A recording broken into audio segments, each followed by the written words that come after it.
ধর্ষণ সহিংসতার প্রতিবাদ ও ধর্ষকদের দৃষ্টান্তমূলক শাস্তির দাবিতে দেশের বিভিন্ন জেলায় আজও বিক্ষোভ ও মানববন্ধন হয়েছে। বুধবার সকাল 11:30টায় মাগুরা প্রেস ক্লাবের সামনে মানববন্ধন করে জেলা গণকমিটি। বক্তারা বলেন, 24-এর গণঅভ্যুত্থানের পর নারী পুরুষের সমান অধিকার নিশ্চিতের কথা দুঃখজনকভাবে উল্টোটা ঘটছে। সকালে ঝিনাইদহের পায়রা চত্বরে সামাজিক ঐক্যজোটের ব্যানারে মানববন্ধন করা হয়। দেশব্যাপী ধর্ষণ বেড়ে যাওয়ায় উদ্বেগ প্রকাশ করেন তারা। ধর্ষকদের দৃষ্টান্তমূলক শাস্তির দাবিতে মানববন্ধন করেছেন নোয়াখালী নার্সিং কলেজের শিক্ষক শিক্ষার্থীরা।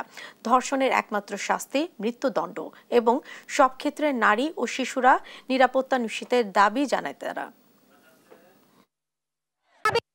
হচ্ছে নারীরা যে আজকে ঘরে বাইরে কোথাও সুরক্ষিত নয়। আমরা চাচ্ছি প্রত্যেকটা জায়গায়, তার রাস্তাঘাট থেকে শুরু করে কর্মস্থল পর্যন্ত প্রত্যেকটা জায়গায় যেন নারীর সুরক্ষা নিশ্চিত হয়। আমার ঘরের মেয়ে হোক, আমার স্টুডেন্ট হোক, আমার জাতিগত যত মেয়ে আছে সবাই নিরাপত্তার স্বার্থে আমি চাই যে ধর্ষকের শাস্তি একমাত্র মৃত্যুদণ্ড।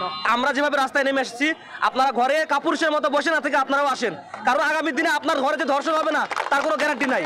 আর সরকারের কাছে আমার যেটা দাবি সেটা হচ্ছে ধর্ষণের দৃষ্টান্তমূলক আমরা শাস্তি চাই।